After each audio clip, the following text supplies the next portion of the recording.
जय हिंद प्यारे दोस्तों, दीप एकेडमी के यूट्यूब चैनल पर आप सभी का स्वागत है। आइए आज हम इस वीडियो में देखते हैं लाभ हानि के कुछ क्वेश्चन। इस तरह से है, किसी वस्तु को 436 पर बेचने से उतनी ही हानि होती है जितना उस वस्तु को 464 रुपये बेचने से लाभ होता है, तो उस वस्तु का क्रय मूल्य ज्ञात कीजिए। इस तरह का प्रश्न होगा। तो थोड़ा सा हम बेस पहले देख लेते हैं, उसके बाद हम इसका ट्रिक समझते हैं।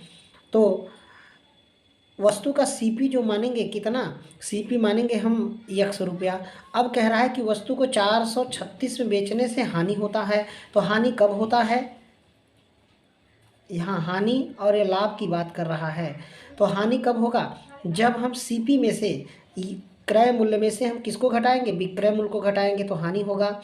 और कह रहा है कि जितना कि उस वस्तु को 464 रुपये बेचने से लाभ होता है, तो ये 464 रुपये बेचने से लाभ होता है। तो लाभ कब होता है? जब विक्रय मूल्य में से क्रय मूल्य घटाया जाता है।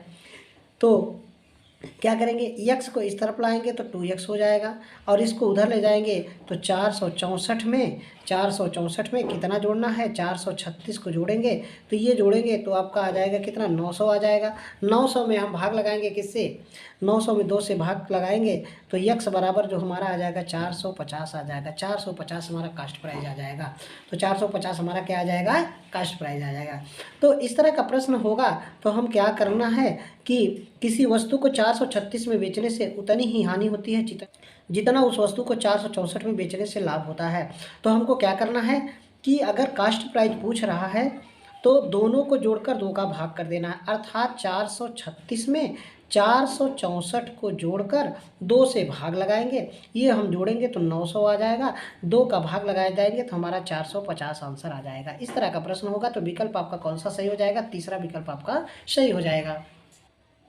किसी वस्तु को 524 रुपये में बेचने से उतना ही लाभ होता है जितना उसे 452 रुपये में बेचने से हानि होती है, तो उस वस्तु का क्रय मूल्य क्या है? तो हमने क्या बताया कि दोनों को जोड़कर 2 का भाग कर देना है, अर्थात 524 में और जोड़ना कितना है? 452 को जोड़ना है। तो जोड़ेंगे कितना आ जाएगा? 4 2 6 हो जाएगा, और 5 2 7 हो जाएगा, और 5 4 9 हो जाएगा। 2 से भाग लगाएंगे तो 2 से भाग लगाएंगे कितना आ जाएगा? 2 चौके 8 हो जाएगा, 2 अट्ठे 16 और 2 अट्ठे 16, अर्थात आपका आंसर कितना आ जाएगा? 488। 488 पहला विकल्प आपका सही हो जाएगा। अगला क्वेश्चन सेम उसी तरह का देखते हैं। किसी वस्तु को 420 रुपये में बेचने से उतना ही लाभ होता है जितना उस वस्तु को 880 रुपये में बेचने से हानि होती है, तो उस वस्तु का क्रय मूल्य कितना है? तो क्या करना है, हमने बताया कि 720 में दोनों को जोड़कर 2 का भाग लगाना है। दोनों को जोड़कर 2 का भाग लगाएंगे तो 0 आएगा, 8 2 10 हो जाएगा, 8 और 7 15 होता है, 15 और 1 16 हो जाएगा। 2 से भाग लगाएंगे कितना आएगा? 800 रुपये आपका आंसर हो जाएगा, अर्थात तीसरा विकल्प आपका सही हो जाएगा।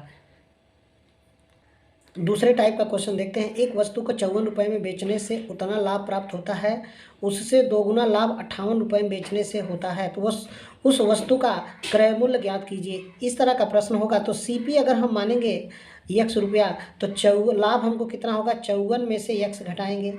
फिर उसके बाद कह रहा है कि दोगुना लाभ होता है, तो दोगुना लाभ जब 58 में से x घटाएंगे, 58 में से x घटाएंगे, अर्थात यहाँ हमको दोगुना लाभ हो रहा है तो बराबर करने के लिए 2 का गुणा इसमें करेंगे। तो 2 का गुणा इसमें करेंगे तो ये कितना हो जाएगा? 108 हो जाएगा। यहाँ करेंगे 2x हो जाएगा। ये आपका 58 माइनस x हो जाएगा। 58 को इधर लाएंगे तो 108 में से 58 घटाएंगे, और इधर माइनस x में से माइनस प्लस 2x घटाएंगे, अर्थात हमारा घट के कितना आएगा? यहाँ पे 50 रुपये आएगा। x की वैल्यू 50 रुपये, अर्थात हमारा कास्ट प्राइस कितना आएगा? 50 रुपये हो जाएगा। यह हमारा बेस था। इसको हम थोड़ा ट्रिक से समझते हैं।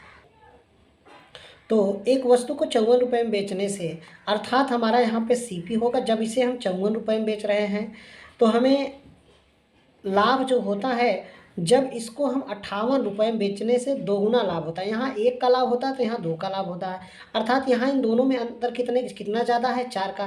तो यहाँ 4 की वैल्यू, तो 4 रुपये घटाएंगे तो अर्थात हमारा सीपी कितना आ जाएगा? 50 रुपये आ जाएगा। अर्थात 1 की वैल्यू 4 तो 2 की वैल्यू कितना? 8। तो यहाँ 8 रुपये का इसके दोगुना, ये 4 रुपये। जब 4 रुपये में 4 रुपये का लाभ हो रहा है, माने जब 50 रुपये में खरीद कर 54 रुपये में बेच रहा है, 4 रुपये का लाभ हो रहा है। 50 रुपये में खरीद कर 58 रुपये में बेचा जा रहा है तो इसका दोगुना लाभ हो रहा है। तो यहाँ 8 का लाभ लिया जा रहा है, 58 में बेचा जा रहा है। तो इस तरह से हम इस क्वेश्चन को कर सकते हैं। उसी टाइप का अगला क्वेश्चन देखते हैं। एक वस्तु को 69 में बेचने से जितना लाभ होता है उससे दोगुना लाभ होता है जब 78 रुपये बेचा जाता है, तो वस्तु का क्रय मूल्य कितना है। तो यहाँ लिखिए CP, जब इसे कितने में बेचते हैं 69 रुपये में, और फिर इसका लाभ जो होता है 1 होता है। तो यहाँ जब इसे हम 78 रुपये में बेचते हैं तो इसका दोगुना लाभ होता है, यहाँ दोगुना का लाभ होता है। अर्थात यहाँ कितना ये ज़्यादा है, तो इससे ज़्यादा कितना है आपका 9 रुपये का ज़्यादा है। कितना ज़्यादा है, अर्थात यहाँ कितना ज़्यादा है 9। तो 9 रुपये यहाँ घटाएंगे तो कितना आएगा 60 रुपये। अब बताइए 60 रुपये में खरीद रहे हैं तो कितने में बेच रहे हैं, कितने में बेच रहे हैं तो 69 रुपये का। 69 रुपये में जब 60 रुपये में खरीद कर बेच रहे हैं तो ये 78, माने इससे दोगुना है। जब यहाँ 9 रुपये का फ़ायदा हो रहा है तो यहाँ 18 रुपये का फ़ायदा हो रहा है। अर्थात हमारा कास्ट प्राइस कितना था 60 रुपये, तो 60 रुपये हो जाएगा। सेम टाइप का एक और प्रश्न प्रैक्टिस करते हैं। एक वस्तु को जब 63 रुपये बेचने से जितना लाभ प्राप्त होता है उससे दोगुना लाभ होता है जब 68 रुपये में बेचने से होता है। उस वस्तु का क्रय मूल्य ज्ञात करना है। तो यहाँ लिखिए CP। अब इसको हम दो दाम से बेच रहे हैं, एक तो जब 63 रुपये में बेच रहे हैं और एक कितने में बेच रहे हैं 68 रुपये में बेच रहे हैं। तो यहाँ से हमको ज़्यादा कितना है, ये 5 का ज़्यादा है, 5 ज़्यादा है। अर्थात जब माने एक इसका कास्ट प्राइस जो हो जाएगा तो ये 58 रुपये हो जाएगा। कितना हो जाएगा 58 रुपये हो जाएगा। अब यहाँ पर जब एक की वैल्यू 5 है तो 2 की वैल्यू कितना हो जाएगा, तो 2 की वैल्यू जब यहाँ घटाएं 5 दूनी 10 का हो जाएगा। यहाँ आपको 10 रुपये का फ़ायदा हो जाएगा और यहाँ आपको कितने का हो जाएगा, यहाँ आपको 5 का फ़ायदा।